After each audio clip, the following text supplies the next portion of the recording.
Thank you for joining us at today's webinar from Preparing Future Faculty. As you know, this webinar is focused on faculty websites, and I'll be your facilitator, Jonathan Aragon, and it's a pleasure to have you here.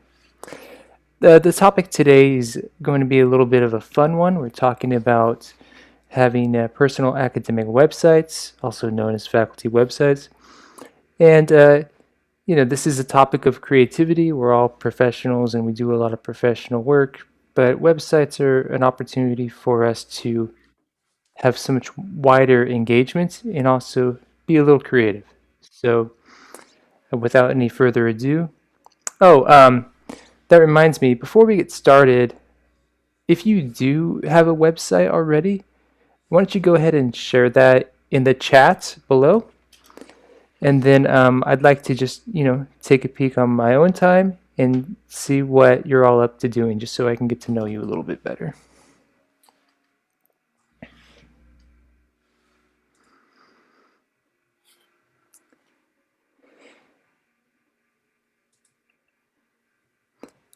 All right, so while you're doing that, I'll just keep on moving ahead.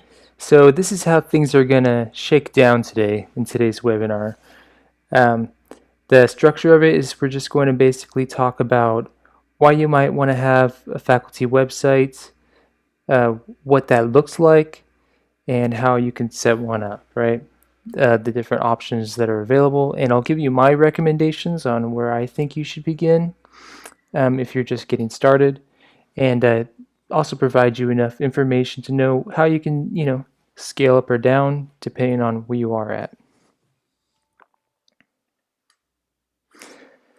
All right. So why have a personal academic website? I've basically listed these things here, and there's a lot I could talk about, but we don't have a lot of time to talk about it. So I'm going to start with what I think matters the most to you, right? And it's really addressing the elephant in the room, which is, why should I go through the trouble to make a website when we have things like LinkedIn profiles and profile pages at your institution? If you are already a working faculty member, why bother making a personal academic website? And so we're going to touch on these things here, but maybe jump around because I think a lot of them are related. So number one is to have full control. So with social media websites by themselves, you're relatively limited, right? The companies own those sites and they dictate what you can and can't do on them. So you can make some short posts and you can link to other things, but you don't really have control to be as creative as you want to be, and you don't have control to do, say, longer posts or something else you want to do. Same thing for an institutional profile page. You're sort of limited to what the institution has, and things can break, right? So if you move from one institution to the next, you'll have to go through all the trouble of getting everything set up, and people that go to your profile site before may not be able to access it.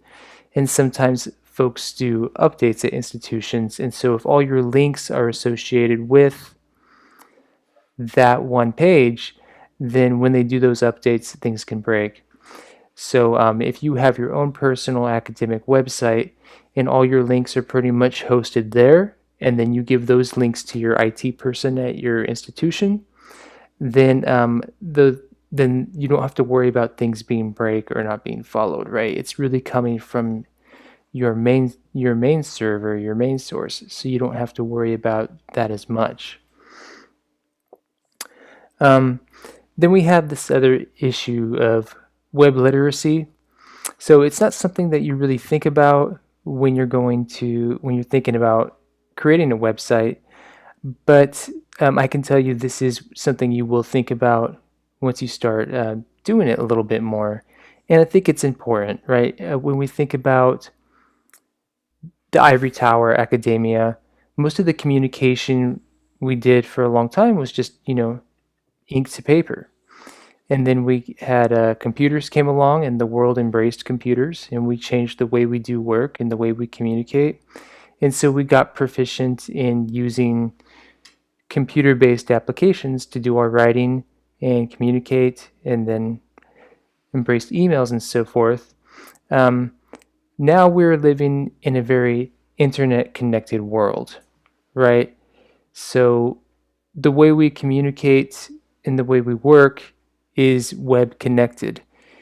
And many of our students are born into this web connected world. That's the world that they're engaging in. So by having a website, a new world of possibilities will open up to you, things that you can do on the web, and you'll become by osmosis um, more literate, right? As simple as how do you display things on the web, how do you write things in HTML. Um, you'll have many options, and that really goes back to that control. Anything you can really imagine doing, you can do with a website, as long as you're willing to learn how to do it. And as scholars, you're lifelong learners, so I'm confident that everybody will um, be able to learn whatever they want to do, right? So if you have the website, if you're not just relying on your administrator to do everything, like here's my photos, here's the post I want up, like you do it, right? If you have your own personal website, you're going to learn how to do all of these really, really neat things. And I think that takes us here to engagement, right? So um, it's more engaging, right? It's going to help you to engage more with your students and with the rest of the world, with the public that you may not be engaging with presently. So several studies have shown that like having blogs for your students and a wiki page or something for them to bring their project to is more engaging than just having yourself be the audience, right? I'm going to write a paper, I'm going to turn it to my professor, they're going to read it. Then we have like peer-based learning where we have students work together on a project, and that broadens the audience even further. But if you have a personal website, you can engage with your students more because you can start a project on your Canvas LMS, and then you can give them a space on your website for them to post their finished work if they're working on a article together that will be publicly visible, right? So it gives your students a place that they can make their work visible to the public. And I think that's a really powerful engagement tool. The other thing is you can put things on your personal website that maybe you wouldn't put on your institutional profile page. So if you have a hobby, like let's say you go hiking, or you're like, I'm just gonna make something up. I don't know, you make decorative soda pop bottles or something, right? You can put that on your website, and when your students see that, they'll feel more connected to you. In fact, I was just interviewing a teacher yesterday, and they were saying that the number one thing that they feel is important for teaching right now is connection with their students.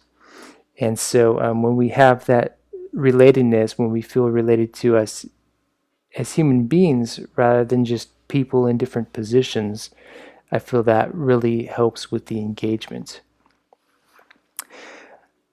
The other thing I would like to point out is your visibility, your web presence, increasing the amount of citations you can get, and so forth. So if you don't have a strong web presence, you're limiting yourself to the other professionals that you're working with and your students at your institution, and then whoever your audience has to be when you go and do talks, and whoever's reading your journal articles, right? But there's a whole world out there on the web that really wants quality knowledge. As a scholar, one of your jobs in the world really is to produce quality knowledge. And there's a lot of information out there on the internet, but there's a need for really quality information. And so the more activity you have on the internet that is specific, like specific to the topic that you research or the subjects that you teach, then the more people that are looking for those topics will see you and your content come up. And that's good for them because they get connected with really quality content, where you have carefully chosen the information that you're going to put out there.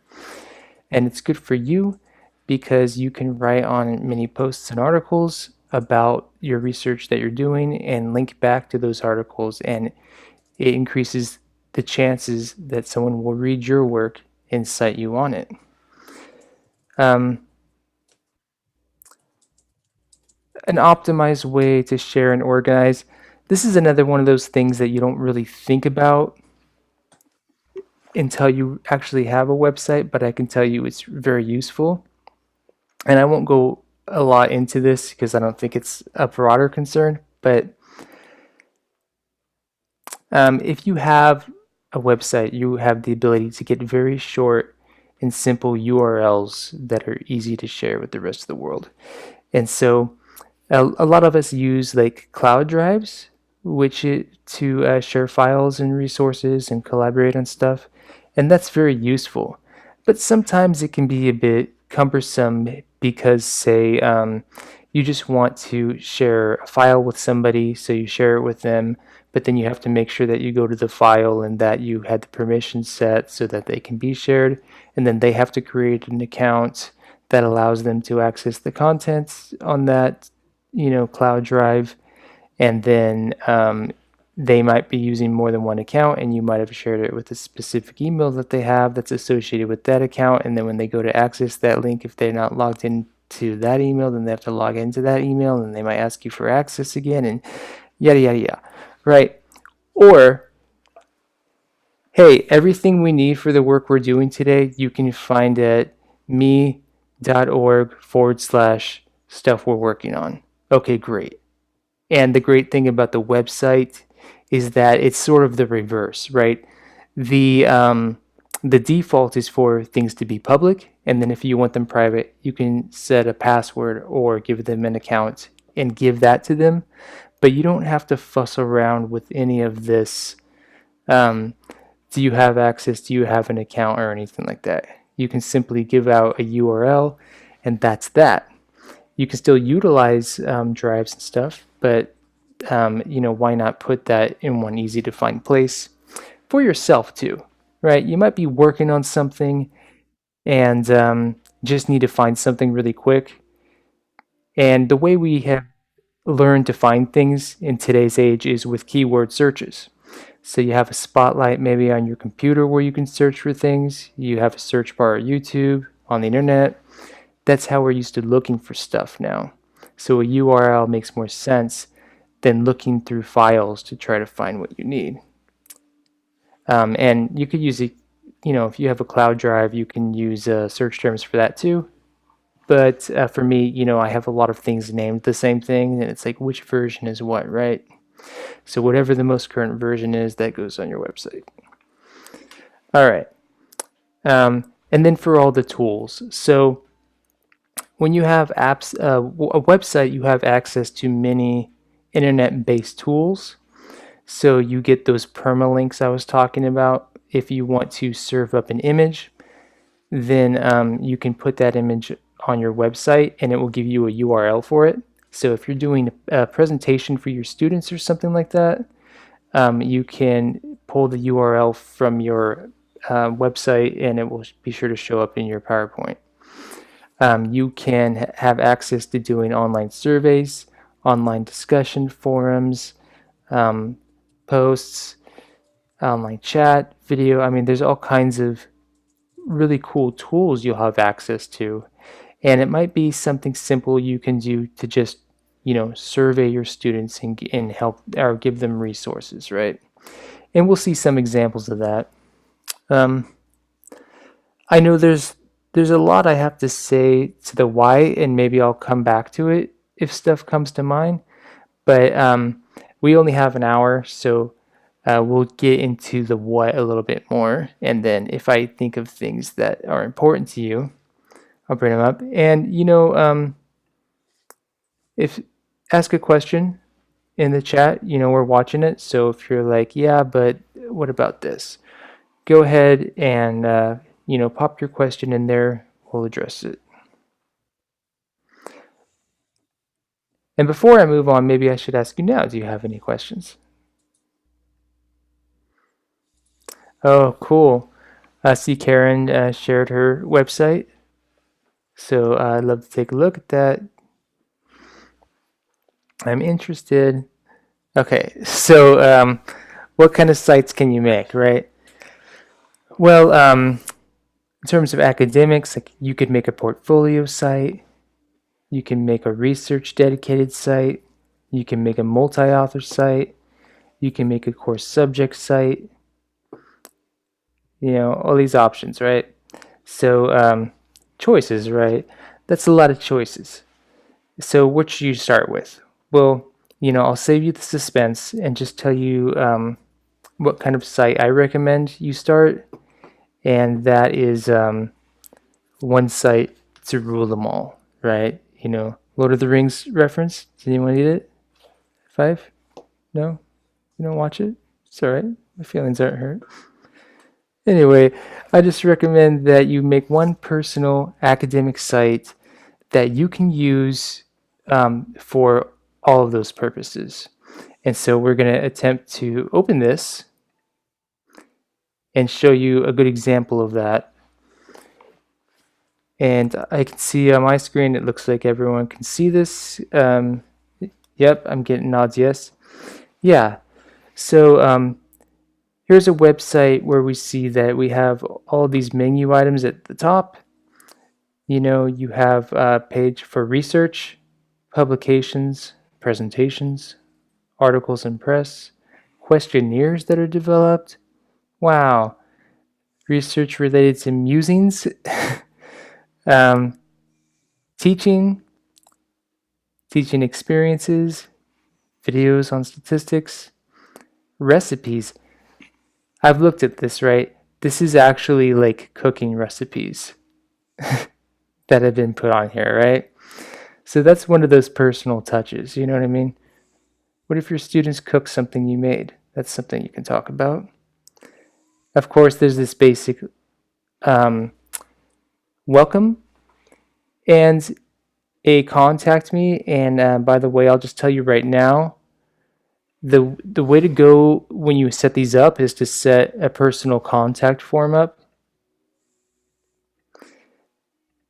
because that is a way to keep your information from just being out there, but somebody can put it in and email you a message and you can get their message.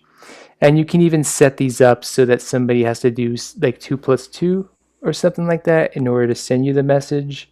And that's a way of keeping like robots away, because we live in the future and we have to worry about robots messaging us. Okay, so see, Peggy talks about herself here with some links embedded in it. And so that's a simple example of just everything in one place. And I do believe with the questionnaires, what I like about this is here's some questionnaires that this scholar has developed. And then there's a simple form you fill out if you want to use the questionnaire, which asks like, if you're using my survey, just fill this out and tell me what you used it for and why. That's just one of those things that having a personal academic site is great for. Because if you just had it out there and you didn't have it accessible on your website, you have less people using it, and then you may not really know who all is using it that you're not directly working with and why, right? So those kinds of functionalities are very helpful. And Shamini says it's good for open access practice and sharing work with our community, scholars, and teachers. Yeah, absolutely. And if you are a self-publisher, a website is a great way for you to distribute your self-publishing works. And Shamini, I believe there's a resource on campus to help with those sorts of things, right? Yes, I'll put the link in the. We have a really good scholarly communications librarian, Jennifer Beamer. I'll put her information in the chat. So if you're interested in open access and sharing your work publicly, she's the person to talk to. Yeah, and being able to write on your website also gives you the ability to write ebooks and stuff like that that are very interactive with links all over the place. So it's a great resource for that. All right, so we talked about these a little bit. Let's talk about them a little bit more. So these are different kinds of personal academic sites you can have: a portfolio site, a course dedicated subject site, a multi-author site, and a research site, which is on the next slide. Okay, so on a portfolio site, the content that you might see if you were just setting up a specific portfolio site would be a bio about you, your curriculum vitae, samples of your writing, maybe sample publications, testimonials. So, oh, okay. I knew I was going to remember something that I didn't get to say in the why. So let me say it now. Because I have this testimonials here, and that reminds me about the fact that if you don't have a website, a home for everything, then people are having to go to many different places to find your activities. For instance, they have to go to LinkedIn to endorse your skills. They have to go to YouTube to see your videos. They have to go to Twitter to see your posts. They have to go to Instagram to see your videos. And then you have to tell them, this is my handle at this one. This is my handle at this one. You can find me here at this, right? If you have a website, it's your place, the one place where everything you do lives. So you can put all of that content in one place, and you can still have all your social media web presence if you like, and you just connect those to your website, and you can put menu items for them there. You can feed it straight in. You can put buttons on it, whatever you like, right? And then if you weren't using something like that, you could still get personal testimonials about your work and put those on your website as well. All right. Upcoming events, talks that you might be doing, interviews that you were featured in, and so forth. So let's see an example of this.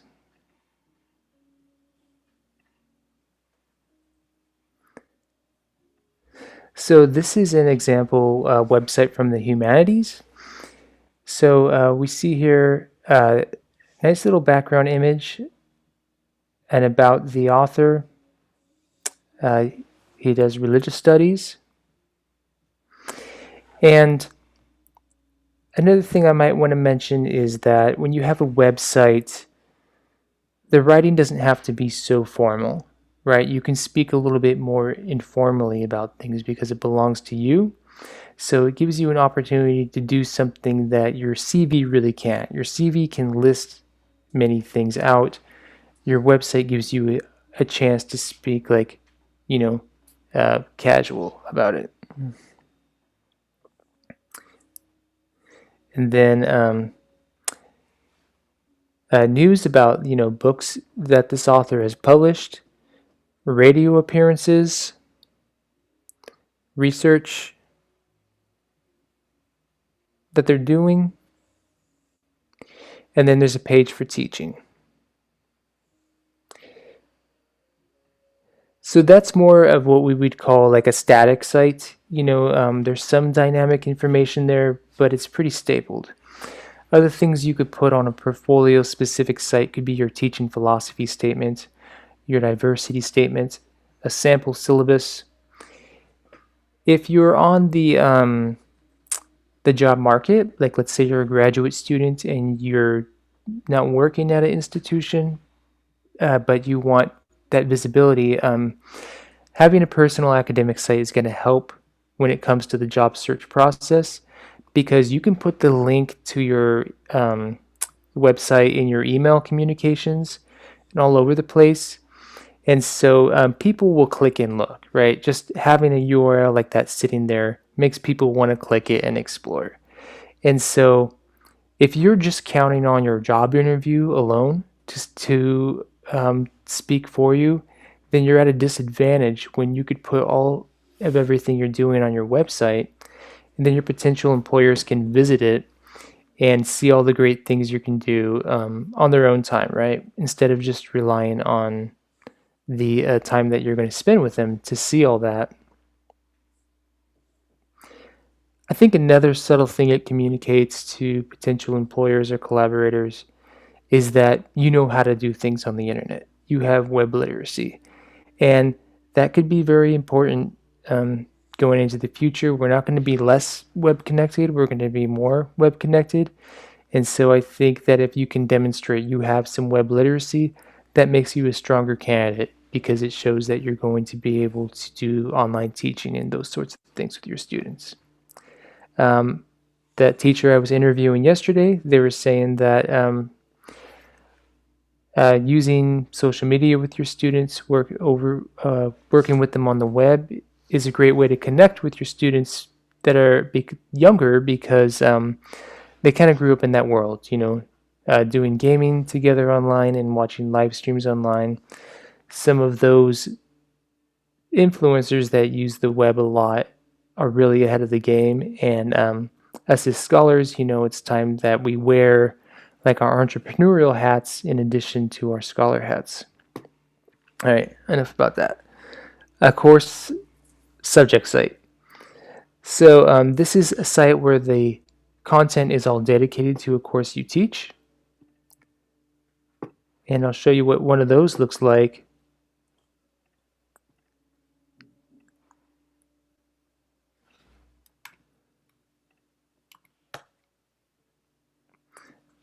I did something to break my link. Okay, so here it is. So this professor has created this website all dedicated to statistics.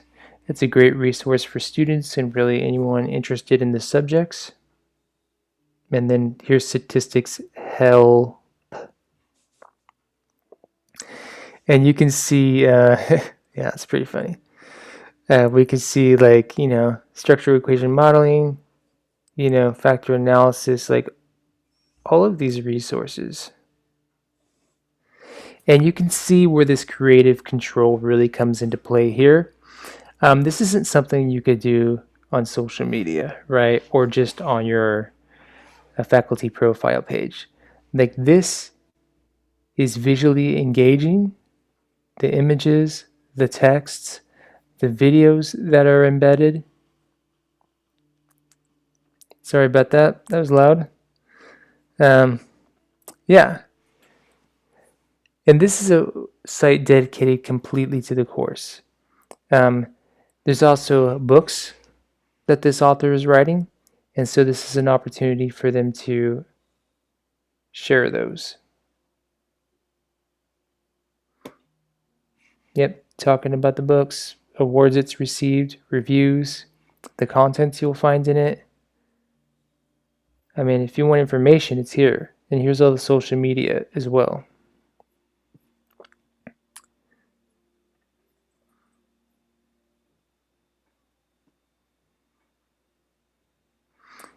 And then here's about the author of the website.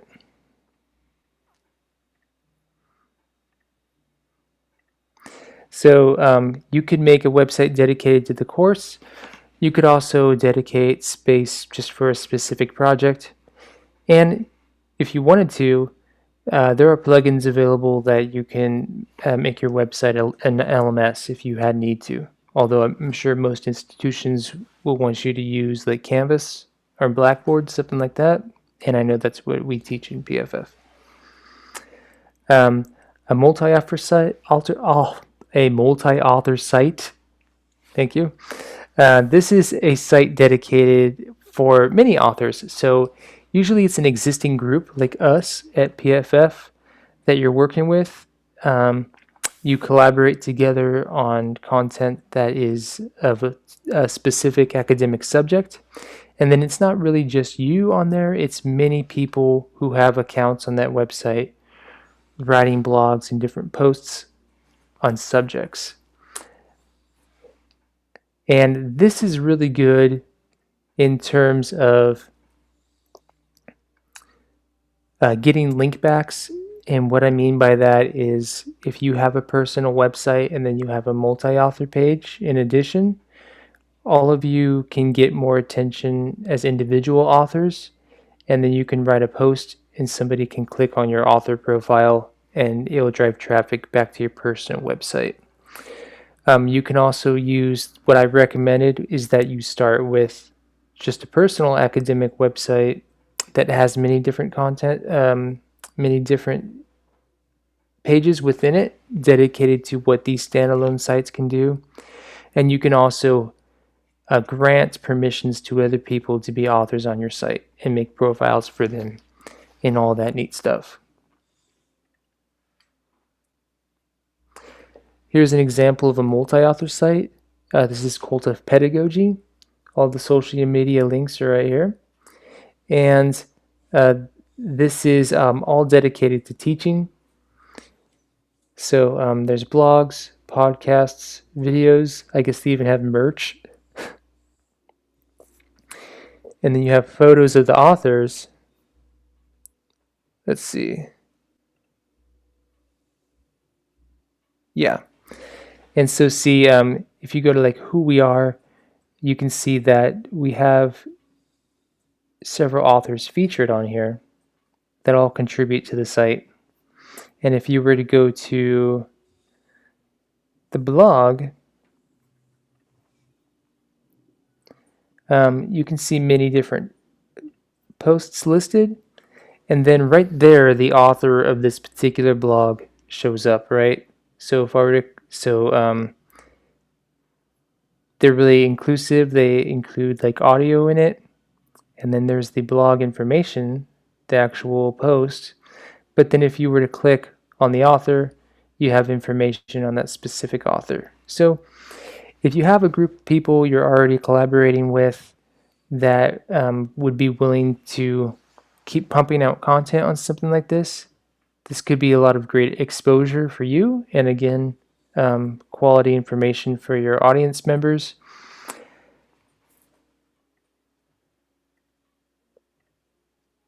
And oops, I lost my presentation. Hold on.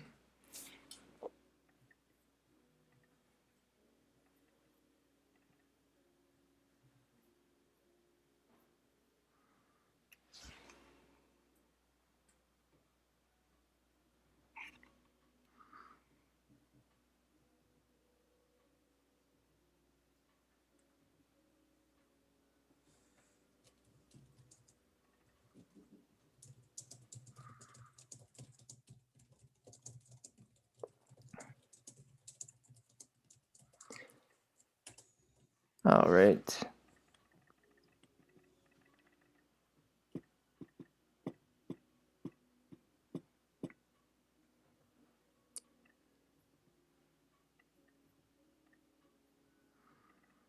All right, we're back.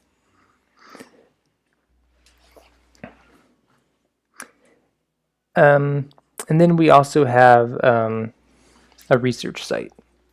So this sort of site would be dedicated to an area of research that you're doing. So some of the folks that we work with in PFF, I've had them go through the program and start building a site, but maybe they're a little unsure if they want to really be that public, like to put themselves out there in that way. And making a research website is a way that you could put your work up, elevate your work, and put it out there without necessarily bringing a lot of attention to yourself.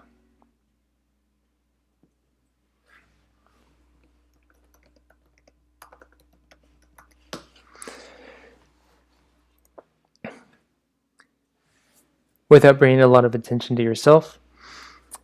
And you could also draw publications and information about your research anonymously, right? So you could have like an avatar or something and post all as that avatar.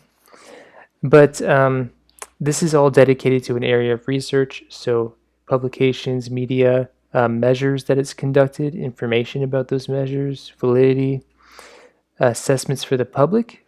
So maybe not people just that are just in your studies, but if you want to, if you have a survey that might be interested for the public, say, what your shoes say about you as a person or something like that, then you can get a lot of participants from the general public engaging. So here's some examples of these. We'll use this one.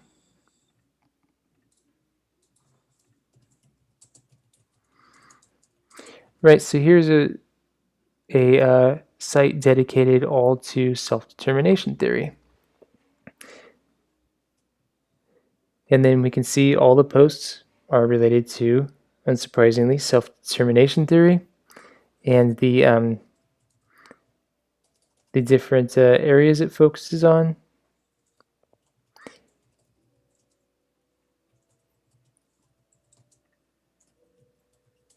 And then just research, books, metrics, videos, basically everything related to this, right? And then topics that self-determination theory is addressing, from goal achievement to health professionals education, mindfulness, right?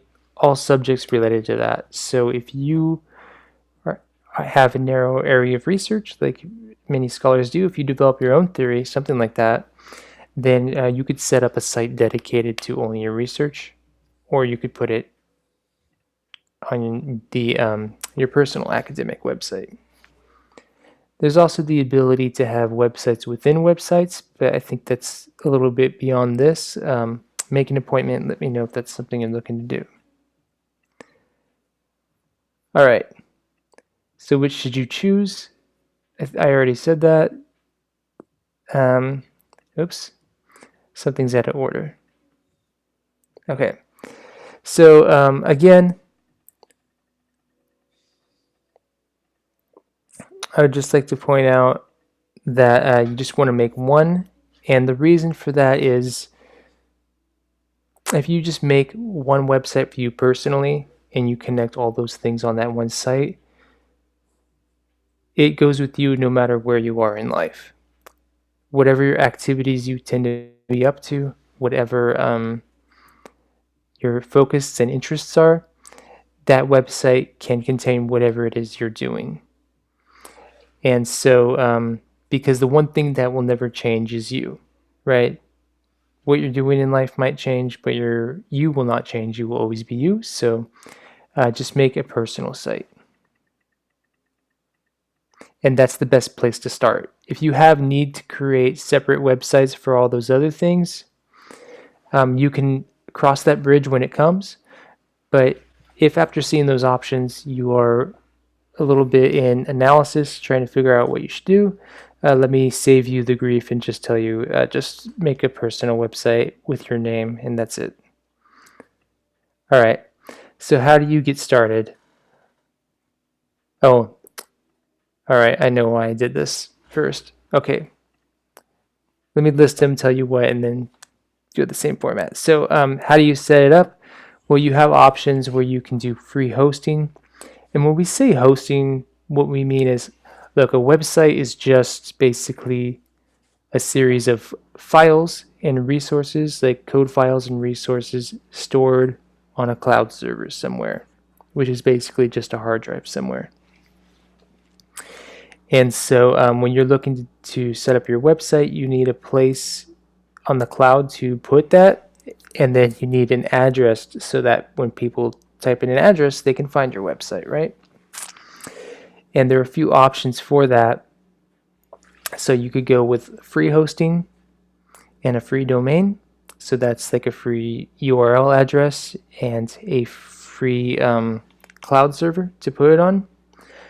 or you could pay for that hosting and a paid domain, like a custom one, or you could self-host. And so I'll save you the suspense and just tell you where you should start. You should choose the free hosting and free domain. Why? I'll go into the limitations and advantages of each of these options and why you might want to choose it. And we'll also give you resources. For instance, we have a video that will walk you through doing this step by step. But I say go with free hosting and free domain first, because most of the things you want to do as a scholar you're going to be able to do with this option. And there's also a lot of workarounds for the limitations you might run into, but you want to use it as much as you can, get used to it, and see if you're even going to hit those limitations. And it also has the lowest learning curve, right? So you don't have to rail on learning as much. They'll handle everything for you. So I say go with this option first, because you don't really want to pay for anything until you know you need to. All right, so free hosting and free domain, a place that you can do that is just with WordPress. WordPress is a piece of software basically that will like take all the back end work out of it for you. So they provide a real convenient way for you to put all your web files into it. And if you sign up with a free account over at WordPress.com, you'll get a domain for free that is something like, Jackie at WordPress.com, right? So you'll have WordPress.com in the URL, but that's not a problem unless for some reason you don't like that, in which case you could buy a domain and still use their free hosting service. You would just have to buy that domain. And you can go to Google Domains and buy one if you want, but I recommend you don't buy one until you have used the free one and made sure that you're going to do a lot on the website, because there might be other people out there in the world with your name that really, really want it, and if you buy it and you don't use it, then you're kind of keeping other people from using it. So start with the free one. The limitations, so the benefits of like using free hosting, say on WordPress.com, is they're going to handle all the maintenance and update of the site for you. So you pretty much just need to worry about writing your content and picking your themes that you're going to use, like how you want it to look on the front end.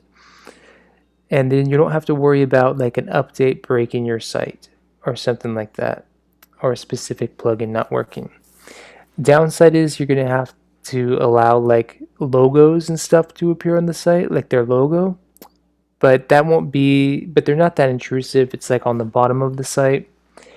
And they're also not going to let you put like pay checkouts, like shopping carts and stuff like that on the site without upgrading to a paid plan.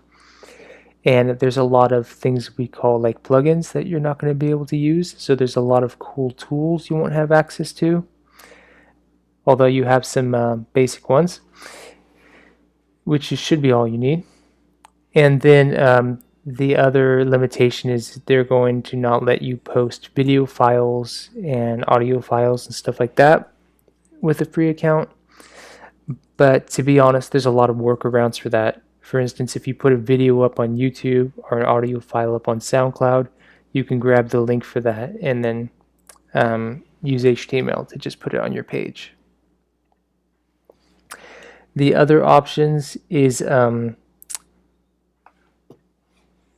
paid hosting.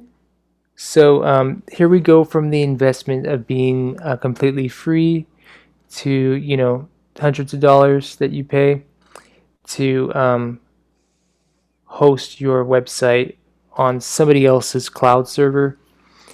And at this point, though, you're really like breaking the ceiling of all those limitations, because really with this you can really do anything that you want to without any limitations, as long as you pay for that hosting. but the disadvantage of more of it is going to be on you. So you're going to be responsible for tracking updates and plugins and things like that, and making sure that your site doesn't break. But you do get a customer service, and you do get a control panel to work on. The final one here is like self-hosting, and this is where you basically set up a network in your house to be your web server.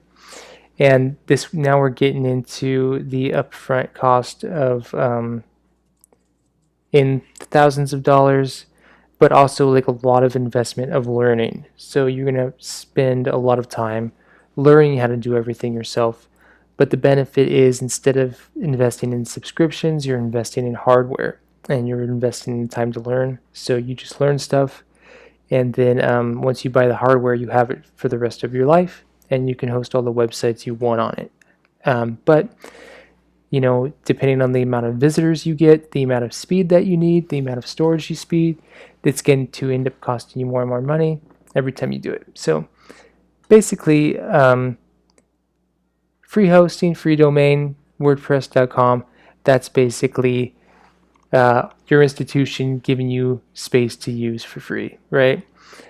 The other option, paid cloud hosting, that's like renting an apartment. And then self-hosting is like buying a house. You got to fix things when they break, but it's yours. All right. Here's a video I made. The thumbnail isn't working, but the link does. And I'm going to paste now in the chat. Well, yeah. All right, I'm going to paste in the chat some resources for you to watch the video to help you get started making a website if you want. We'll post the presentation slides. And you can also make an appointment with me or anyone else at PFF. And here's the link to our upcoming webinars, a link tree to our social media that our social media expert put together, our blogs, like those multi-author sites you saw. PFF is launching that sort of thing of our own, so keep a lookout for that. And I'm going to paste in the chat all of these resources. I believe you can save the chat, so make sure you go ahead and do that so you have those links while we're putting the slides up.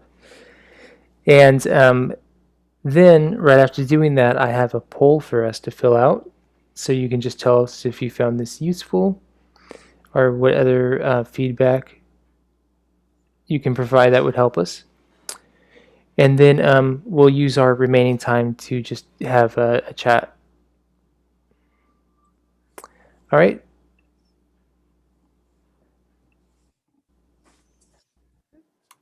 So grabbing the links. All right. There are all the links in the chat. So make sure you save the chat or copy the links if you can and put them somewhere you can find them.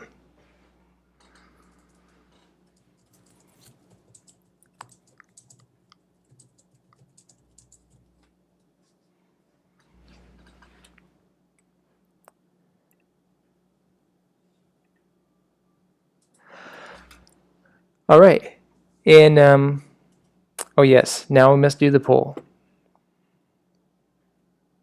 Launch poll. Great. Looks like you have the poll. So go ahead and take a moment to fill this out for me, if you'd be so kind. And I will be silent.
All right, is everyone done, or do we have one person working on it still?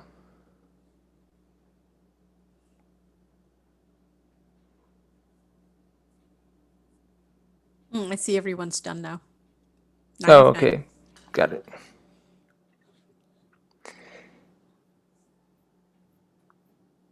All right, great. So now we'll spend some time to address any questions you have.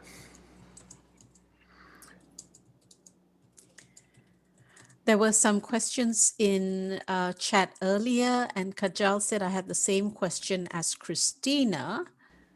And Christina's question, if I scroll up, was that's a good one. What advice you have for new PhD students who still want to make a website, but we're still building their professional experiences? Besides things like CV, research interests, conference presentations, like what else can we put in there? I say make it and it will come. Start it, and then just like building a portfolio. When I started building like the paper portfolios back in the day, it was just get the binder, and then whatever you do, put it in there, right? Even if your experience is just volunteer work or something, put it in there. Same thing for the website. Once you make it, content will come to mind and just start popping in there, whatever it is you happen to be doing at the time. Can I add to that, Jonathan? Yeah. One of the useful things that I've heard Christine Kelly as well talk about from the Career Development Office is once you start creating a website and you start planning your tabs and what you want, you will notice the gaps. Like you'll realize, oh, maybe I should do some volunteer work in my area so that I can have something on that. Or maybe I should volunteer to be a student something at a conference so that I have conference service as a thing I can put on my website. So it might reveal to you opportunities that are still gaps, and then you go and fill them. So starting small, I agree with Jonathan, build it and it will come. Starting small. And the world knows you're a graduate student, so they don't expect to make a big website. Yeah, and like I mentioned earlier, that it's good for your career and for that exposure. If you have it, you have something that folks can look at, like future employers. And what Shamini says is so true.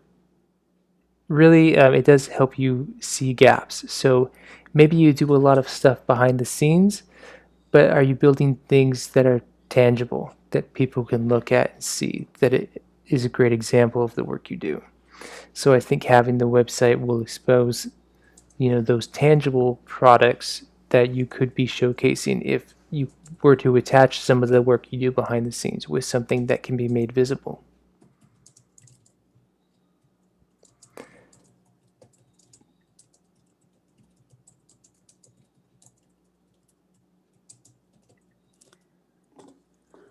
Not very tech savvy. If I make an appointment with PFF, will someone be able to help me? Absolutely, yeah. Um, Go to the appointment link that I sent in chat and let me know if you need it again. And I'll be happy to help you, as will any other team member in PFF. And I trust that you will feel very tech savvy at the end of the appointment, or just savvy. Wouldn't you say, Jonathan, that a lot of it, especially like when you go to a site that has all the templates like Wix or Weebly or WordPress, you really pretty much can find your way around. It's not, I mean, Yeah, they don't, you don't actually have to write a lot of code to begin with. you don't. Yeah, there's a lot of front end interface applications and stuff, and that's why I recommended like going to WordPress.com to get started, because it really is, you just pick a theme and then you start writing like you would write anywhere else and bring the images and stuff in. So it's very easy to use, and there's so many editors, and so you don't need to be like a coder to start a website like those HTML only sites they had back in the day. That's changed a lot. something, well, we're waiting for questions to come in. Something I didn't mention earlier that might be worth mentioning is there's people that don't use social media because they don't want to be exposed to all the random posts or the cyberbullies and things like that. And other people's news feed posts you don't have control over on social media. And there's always that potential of those other audience members to cyberbully and stuff like that. So by having a website, you also get the people that don't use social media to avoid those kinds of things. And you also have the freedom to make it as secure as you want to. So, you know, you can encrypt the information on it, and you can put those things on the top of your page to let your users know, like, this is a very safe, secure place. You know, you can engage in the content here without having to worry about your information or anything like that.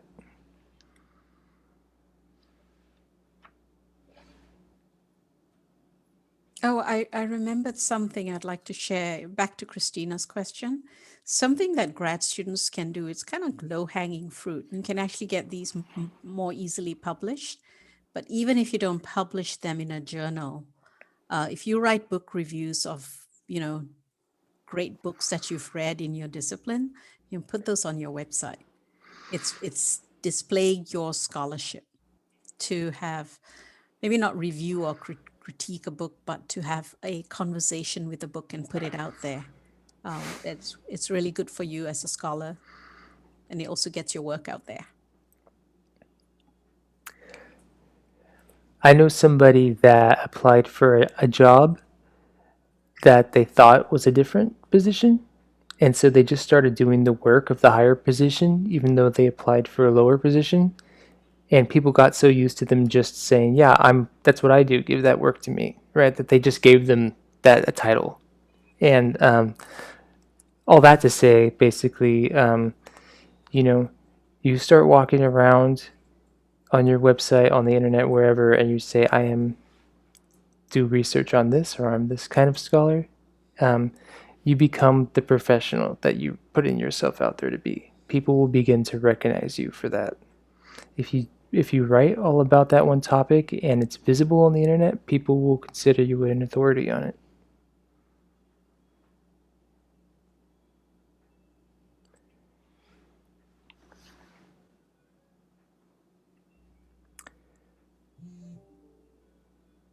All right, it's 2 o'clock, so you're free to leave if you like. Yep, and you're also welcome to stay and keep talking if you like. We here at PFF, we're going to hang around.